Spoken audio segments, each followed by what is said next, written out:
Good evening, नमस्कार। आप सभी का नेशनल क्लासेस में स्वागत है। मैं सुरेश धर दुबे आज आप लोगों के साथ इन्वायरमेंट इकोलॉजी के अंतर्गत जलवायु परिवर्तन के विषय में चर्चा करने के लिए उपस्थित हैं। चैनल को सब्सक्राइब, लाइक एवं शेयर करने के लिए आप सभी का धन्यवाद। यदि आपने अभी तक चैनल को सब्सक्राइब नहीं किया तो चैनल को सब्सक्राइब करें, लाइक करें एवं प्रमोट करें, जिससे प्रत्येक वीडियो का नोटिफिकेशन आप लोगों तक समय समय पर उपलब्ध हो सके। प्रत्येक वीडियो का अतिशीघ्र आपको PDF मटेरियल भी मिलेगा टेलीग्राम चैनल पर, आप उसको वहाँ से डाउनलोड करिएगा, जिसका लिंक नीचे कमेंट बॉक्स में दे दिया जाएगा। इस प्लेटफॉर्म के माध्यम से आप लोगों को ज्योग्राफी की सीरीज़ मिल रही है, साथ में इन्वायरमेंट इकोलॉजी की सीरीज़ है, लूसेंट की सीरीज़ है, हिंदी की सीरीज़ है और भी परीक्षा वाली सीरीज़ के अंतर्गत बहुत प्रकार के कह सकते हैं टॉपिक आपको अलग अलग प्रकार से मिल रहे हैं। तो आप इन सभी मटेरियल का भरपूर लाभ उठाएं और अपने एग्ज़ाम को बेहतर करने का पूरा प्रयास करें। हम आशा करते हैं कि आप लोग स्वस्थ होंगे, मस्त होंगे और अपनी पढ़ाई में संलग्न होंगे। तो आइए हम समझते हैं इन्वायरमेंट इकोलॉजी के अंतर्गत। सबसे पहले तो एक करेक्शन हम करते हैं। कल का एपिसोड था, कल के एपिसोड में हम लोगों ने एक टॉपिक पढ़ा था जिसका नाम था पंचामृत। क्या नाम था? पंचामृत। पंचामृत में एक करेक्शन है। करेक्शन ये था, हमने आपसे कहा था कि 33 से 35% जो ग्रीन हाउस गैस का उत्सर्जन था 2030 वाला, इसको PM मोदी जी ने बढ़ा करके कितना कर दिया है? तो हमने शायद 40 लिख दिया है। ये 40 नहीं बल्कि कितना होगा? ये 45% हो गया है पंचामृत के तहत। ठीक, एक करेक्शन तो ये था। और एक करेक्शन ये था, हमने कहा था जो नॉन फॉसिल फ्यूल हैं अर्थात रिन्यूएबल एनर्जी जो है, जिसके अंतर्गत हमने कहा था 350 गीगावाट था और ये टोटल एनर्जी का 40% होगा। यही बढ़ा करके यहाँ पर जो कर दिया गया है ये हो गया है 50% और यहाँ पर हो गया 500 गीगावाट। ये एक करेक्शन है, आप अवश्य कर लीजिएगा। कल इधर उधर करने में मिस्टेक हो गई, इधर का उधर उधर का इधर हो गया, लेकिन ये मान चलिए कि यह 35% जो था ये अब 45 हो गया है। अर्थात जो IPCC की रिपोर्ट है कि 2030 तक हमको 50% कार्बन डाइऑक्साइड के उत्सर्जन में कटौती करनी है, भारत लगभग उसके करीब है पंचामृत के तहत। और यहाँ पर जो बात है रिन्यूएबल एनर्जी की, भारत इसके तहत अब 500 गीगावाट अर्थात ओवरऑल कंप्लीट एनर्जी का 50% जो हम ऊर्जा की आपूर्ति सुनिश्चित करेंगे या नॉन फॉसिल फ्यूल से कंप्लीट करेंगे। यह टारगेट अपडेट किया गया है 2022 का, जो पंचामृत के तहत PM मोदी ने इसकी घोषणा किए थे। जो कहाँ पर हुआ सम्मेलन था? तो ग्लासगो स्कॉटलैंड में हुआ था। कहाँ पर हुआ था? ग्लासगो स्कॉटलैंड में हुआ था। चलिए, ये था 2021 का, ध्यान रखिएगा। ये पंचामृत कब का है? तो ये है 2021 का, ग्लासगो स्कॉटलैंड में। और 2022 का जो था यह तो आपका हुआ था मिस्र में। कहाँ हुआ था? मिस्र में। और यहाँ पर हमने कहा था आपसे देखने को भारतीय मंडपम, इसकी चर्चा हमने किया था कि भारतीय मंडपम को आपको देखना है, मंडपम। ठीक ना? तो हम आशा करते हैं कि आप लोग अवश्य देखे होंगे और नहीं देखे होंगे तो आप देखिएगा, ज़रूर देखिएगा। तो ये चर्चाएं अतीत की हैं, प्रीवियस एपिसोड की हैं, उसको हमने यहाँ पर एक बार खाली आपके सामने रिवाइज कर दिया क्योंकि यहाँ पर कुछ करेक्शन था। अब आगे हम बात करते हैं। यहाँ पर एक बात आपको स्पष्ट होनी चाहिए कि चूंकि जलवायु परिवर्तन के विषय में चर्चा हो रही है और जलवायु परिवर्तन के विषय में चर्चा जो हम कंप्लीट किए हैं, मतलब प्रारंभ किए थे, कहाँ किसकी चर्चा? जलवायु परिवर्तन। जलवायु परिवर्तन की चर्चा हम प्रारंभ किए थे 1979 से। पहली घटना, दूसरी घटना 1988 IPCC, इसकी भी चर्चा हुई। फिर हमने बात किया 1992 में आए, 1992 यहाँ पर था पृथ्वी सम्मेलन और यहीं पर हमने डिस्कशन किया कि UNFCCC बना और इसी के तहत हम डिस्कस करते हुए 2023 तक आए। ये बातें स्पष्ट होंगी। और इसी के तहत हमने कहा कि जब पेरिस का समझौता आया, किसका समझौता आया? पेरिस समझौता आया, तो भारत ने इसके तहत INDC घोषित किया। क्या घोषित किया? भारत ने अपना INDC घोषित किया, अर्थात इंटेंडेड नेशनली डिटरमाइंड कंट्रीब्यूशन, कि भारत क्या करेगा भविष्य के लिए। और इसी का परिमार्जित रूप वर्तमान का जो है ये है पंचामृत। तो क्या इसका तात्पर्य ये है कि भारत यह 2015 में ही कार्य शुरू किया है कि इससे पहले भी किया था? ये प्रश्न है। क्या जलवायु परिवर्तन पर कार्य भारत ने अब जाके शुरू किया कि प्रारंभ से? इसकी शुरुआत कब किया भारत ने?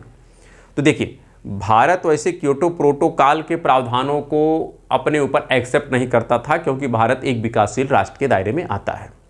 और क्योटो प्रोटोकॉल का जो पहला चरण था, जो 2008 से 2012 के लिए था, वह केवल विकसित राष्ट्रों के लिए था। इसके बावजूद भारत ने अपनी प्रतिबद्धता व्यक्त की थी, अर्थात भारत ने जलवायु परिवर्तन पर कार्य 2008 से ही शुरू कर दिया था। कब से शुरू किया था? 2008 से।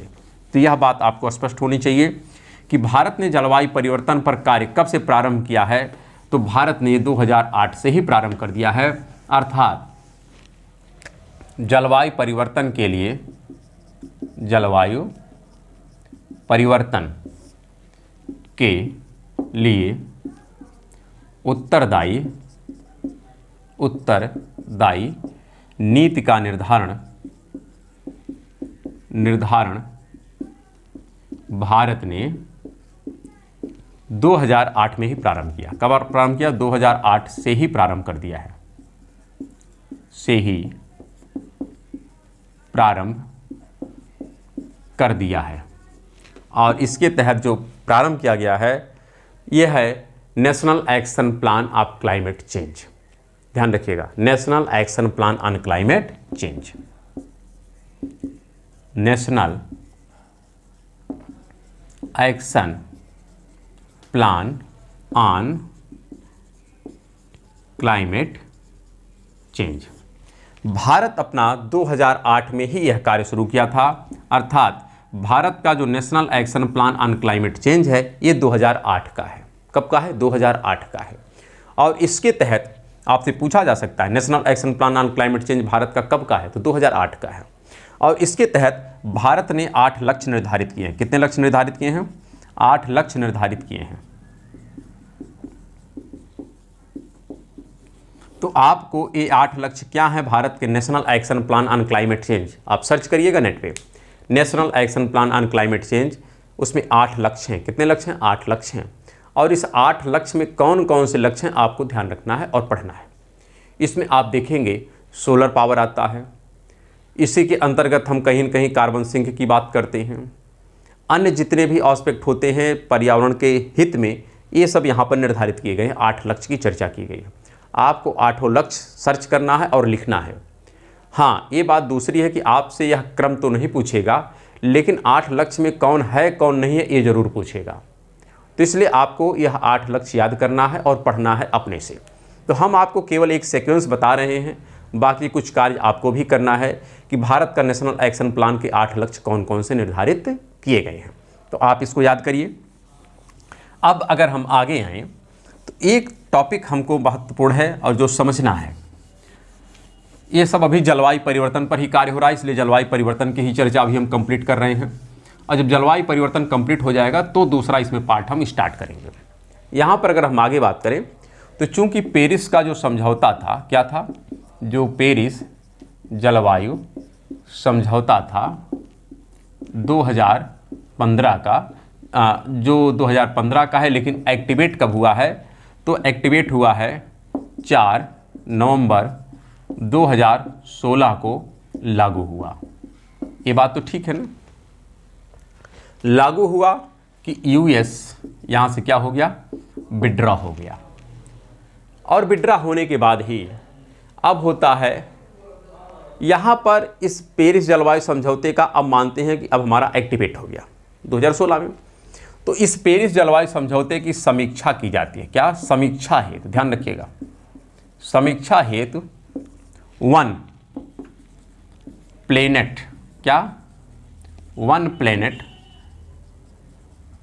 समिट का आयोजन प्रतिवर्ष, क्या? प्रतिवर्ष किया जाता है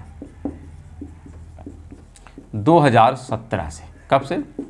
2017 से। ध्यान रखिएगा, 1 प्लेनेट समिट का आयोजन किस उद्देश्य से किया जाता है यह हमको स्पष्ट होना चाहिए। आपसे पूछा जा सकता है 1 प्लेनेट समिट क्या है? तो पेरिस जलवायु समझौते की समीक्षा इस वन प्लेनेट समिट के अंतर्गत की जाती है। तो इसका तात्पर्य है जब पेरिस जलवायु समझौता एक्टिवेट हुआ तभी तो समीक्षा की जाएगी, और एक्टिवेट हुआ 2016 में, तो समीक्षा कब होगी? 2017 में। अर्थात पहली समीक्षा की गई थी इसकी 2017 में। कब समीक्षा की गई थी? 2017 में। तो वन प्लेनेट समिट की जो पहली समीक्षा है ये 2017 में, दूसरी समीक्षा 2018 में, तीसरी समीक्षा 2019 में और चौथी समीक्षा 2021 में। स्पष्ट ध्यान रखिएगा। अर्थात वन प्लेनेट समिट की 4 समीक्षाएं हो चुकी हैं और चारों समीक्षाओं को आपको स्पष्ट तरीके से याद करना है कि कब कब हुई हैं। एक समीक्षा नहीं हुई है और वो कब वाली है? 2020 वाली। तो यहाँ पर हम लिख देते हैं वन प्लेनेट समिट की जो फर्स्ट समीक्षा है यह हुई थी 2017 में, सेकंड ये थी 2018 में, थर्ड 2019 में, फोर्थ 2021 में, क्योंकि 22 वाली समीक्षा नहीं हो सकी। तो अभी तक यह इसका डेवलपमेंट है।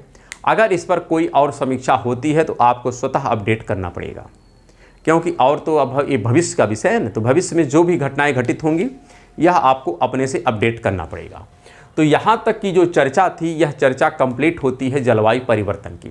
लेकिन इसी दौरान एक और कार्य किया गया था जो हमने आपके साथ शेयर किया था कि 2015 में जब पेरिस जलवायु समझौता चल रहा था तो उसी समय भारत और फ्रांस के कह सकते हैं कोऑपरेशन से एक इंटरनेशनल सोलर अलायंस फार्म हुआ था। कौन हुआ था? International solar alliance.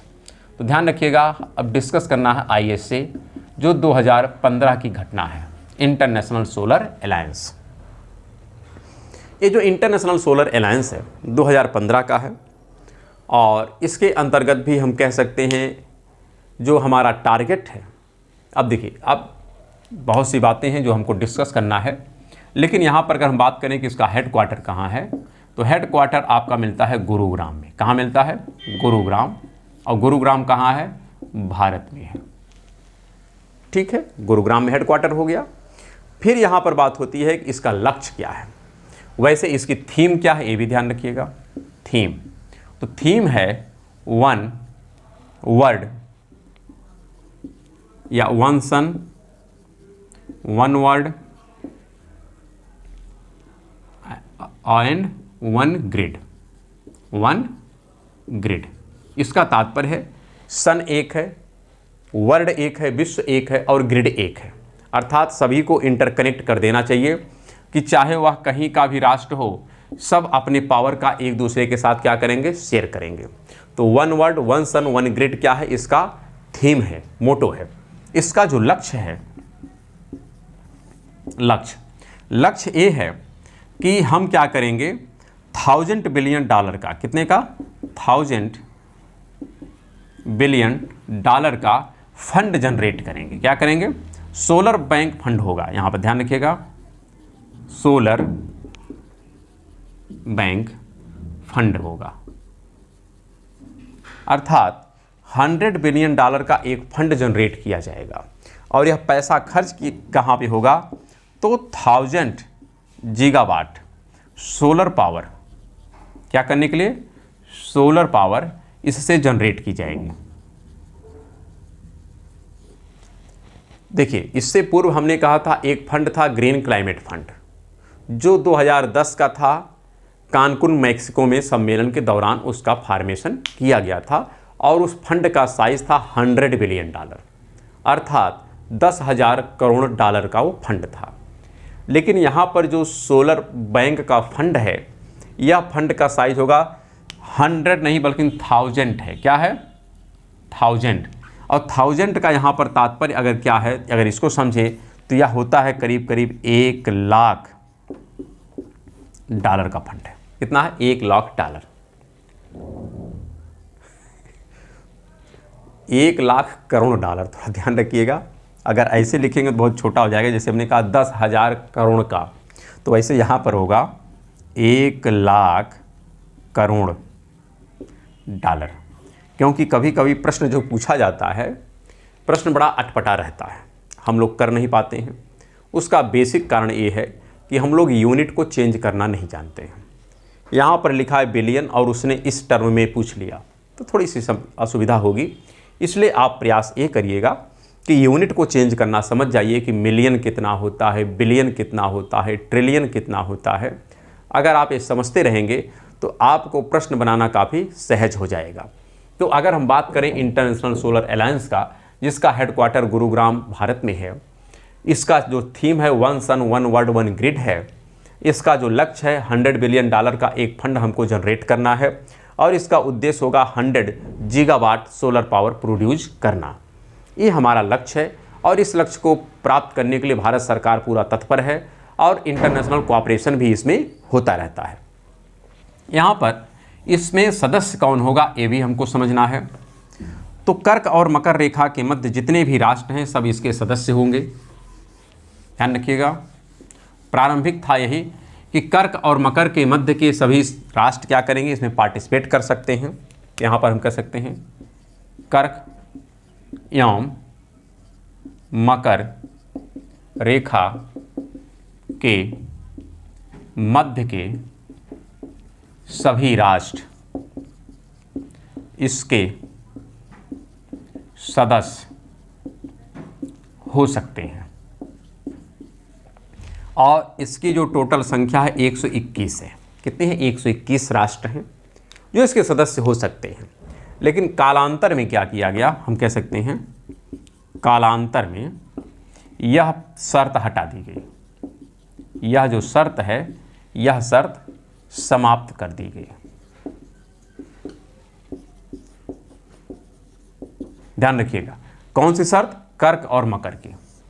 अब ऐसा नहीं है कि केवल कर्क और मकर रेखा के मध्य के राष्ट्र ही इसके सदस्य बनेंगे। ये शर्त जो थी ये समाप्त कर दी गई। क्यों? क्योंकि बहुत से ऐसे जैसे फ्रांस कहाँ है, क्या कर्क मकर के मध्य में? तो ऐसा तो है नहीं। हाँ, उसका एक पार्ट वह कह सकते हैं कर्क और मकर रेखा के समीप अर्थात इंडियन ओशन से संबंध रखता है, लेकिन फिर भी वह कर्क और मकर के मध्य में नहीं है। लेकिन फिर भी उसके पास टेक्नोलॉजी है, तो चाहे कोई राष्ट्र कर्क और मकर के मध्य में हो या ना हो, फिर भी वह इंटरनेशनल सोलर अलायंस का सदस्य बन सकता है। और इसके ज़्यादातर जो सम्मेलन होते हैं यह भारत में ही होते हैं। कहाँ होते हैं? भारत में होते हैं, गुरुग्राम में ही होते हैं इंटरनेशनल सोलर अलायंस के क्या सम्मेलन। यहाँ पर अगर हम बात करें तो एक तथ्य और ध्यान रखना है कि भारत की क्या प्रगति है, भारत की क्या प्रगति है इस पर इंटरनेशनल सोलर अलायंस में, यह हमको थोड़ा सा स्पष्ट होना चाहिए। देखिए, हमने आपसे डिस्कस किया था भारत का जो सोलर प्रोजेक्ट है, वैसे शुरुआत जो की गई थी वह था जवाहर सोलर मिशन। यहाँ पर जवाहर सोलर मिशन ये शुरू किया गया था 2010 का प्रोजेक्ट है और इसके तहत था कि हम लोग क्या करेंगे, 20,000 मेगावाट विद्युत प्रोड्यूस करेंगे 2022 तक। ये लक्ष्य निर्धारित किया गया था। और कालांतर में जब सरकार बदली, सरकार जब पीएम मोदी की हुई, तो इन्होंने आते ही 2015 में क्या 2015 में क्या किया, इस टारगेट को बढ़ा करके, ध्यान रखिएगा, इस टारगेट को 20,000 से बढ़ा करके कितना कर दिया, 100, यानी 20,000 से बढ़ा करके 1 लाख, ध्यान रखिएगा कितना कर दिया गया, 1 लाख मेगावाट। तभी तो इसको कहते हैं हम लोग 100 गीगावाट। हमने आपसे डिस्कस किया 2022 का जो टारगेट भारत ने रखा था 60 टर्म का, वो था 175 गीगावाट, जिसमें 100 सोलर का था, 60 आपका विंड था, 10 आपका स्मॉल हाइड्रो, 10 जो था आपका बायोमास था और 5 स्मॉल हाइड्रो पावर का था। हमने डिस्कस किया है। तो यहाँ पर 100 का तात्पर्य क्या है, 1 लाख मेगावाट। अर्थात जो अतीत में मिशन रखा गया था टारगेट 20,000 का, उसको वर्तमान सरकार ने अमेंड करके कितना कर दिया था, 1 लाख टारगेट रख दिया। तो ध्यान रखिएगा, जब टारगेट बड़े होते हैं तो कार्य भी बहुत तीव्रता से होता है। और यह जो चेंज किया गया 2015 में किया गया था और ये जो टारगेट भारत ने अचीव किया 2018 में ही इस टारगेट को प्राप्त कर लिया। ध्यान रखिएगा 2018 में ही 20,000 मेगावाट यहाँ पर 20,000 मेगावाट का लक्ष्य प्राप्त कर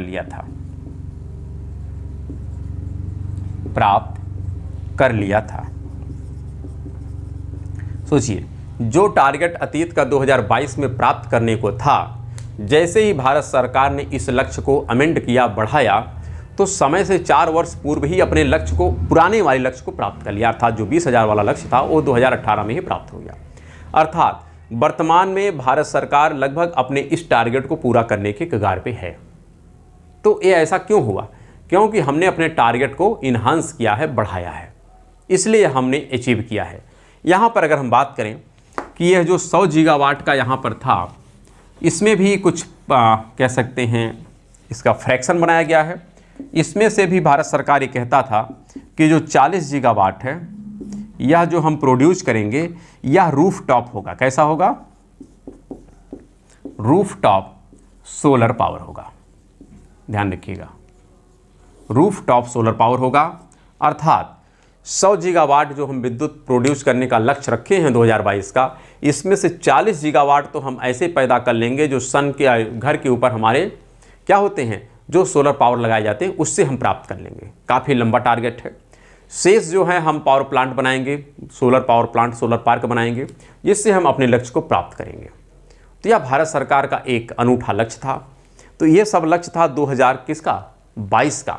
लेकिन जो 2030 का भारत का लक्ष्य है 500 गीगावाट, ध्यान रखिएगा 2030 का जो लक्ष्य है 2030 तक हम कितना प्राप्त करेंगे? 350 गीगावाट, यानी 3,50,000 गीगावाट, 3,50,000 मेगावाट सोलर पावर हम प्रोड्यूस करेंगे। यह भारत का अपना लक्ष्य है। आप सोचिए पूरे ISA का, इंटरनेशनल सोलर अलायंस का जो पूरा लक्ष्य है वह 1,000 गीगावाट का है। कितना है? 1,000 गीगावाट। इसका 1/3 पोर्शन अकेले भारत स्वयं प्रोड्यूस करने की संकल्पना ले रखा है कि हम लगभग 350 गीगावाट इलेक्ट्रिसिटी सोलर के माध्यम से स्वयं पैदा करेंगे। बात समझ रहे हैं कितना बड़ा लक्ष्य है। लेकिन सराहनीय कदम है। भारत भी कम से कम एक अंतर्राष्ट्रीय मंच पर अपनी छवि प्रस्तुत कर सकता है, और ऐसे ऐसे छोटे छोटे कार्य होते हैं जिससे भारत अपनी छवि क्या कर रहा है, धीरे धीरे सुधार रहा है इंटरनेशनल मंच पर। तो ये बातें तो स्पष्ट हो गई कि क्या इंटरनेशनल सोलर अलायंस के तहत भारत ने अपना कंट्रीब्यूशन दिया है। अब अगर हम बात करें तो यहाँ पर 1-2 पॉइंट और ज़रूरी है जो हमको समझना है। समझना ये है कि यहाँ पर इसको चेक करने के लिए अपने राष्ट्र के मध्य में जो राज्य हैं, राज्यों के मध्य प्रतिस्पर्धा उत्पन्न करने के लिए, ध्यान रखिएगा, सोलर पावर मिशन को इन्हांस करने के लिए, क्या करने के लिए? इन्हांस माने बढ़ाने के लिए राज्यों के मध्य, क्या? राज्यों के मध्य प्रतिस्पर्धा हेतु एक इंडेक्स जारी होता है जिसका नाम है सरल इंडेक्स। क्या नाम है? सरल इंडेक्स। तो सरल इंडेक्स क्या है, यह हमको पढ़ना है। हमको देखना है कि सरल इंडेक्स में किस राज्य की क्या पोजीशन है, और यदि आपने यह इंडेक्स देख लिया तो काफ़ी आपको मदद मिलने वाली है। तो यह भी आपका एक होमवर्क है सरल इंडेक्स का, कि सरल इंडेक्स कब से शुरू किया गया है और इसके तहत कौन सा राज्य टॉप पर है और कौन सा राज्य सबसे पीछे है। अगर आपने देख लिया तो काफ़ी अच्छा आपने प्रोग्रेस किया है। और जो भी हम आपको होमवर्क देते हैं आप अवश्य किया करिए, क्योंकि एक लिमिटेड समय में और सब कुछ अगर इन्वायरमेंट इकोलॉजी को पढ़ना है तो बहुत से कार्य को आपको स्वयं करना पड़ेगा। फिर भी जहाँ तक हमारा प्रयास रहेगा कि हम बहुत से तथ्यों को आपके सामने डिस्कस करें, लेकिन समय का अभाव होता है, इसलिए आप भी कुछ कार्य करने का प्रयास करें। तो चलिए हम लोग अब मिलेंगे नेक्स्ट क्लास में। तब तक के लिए नमस्कार, धन्यवाद।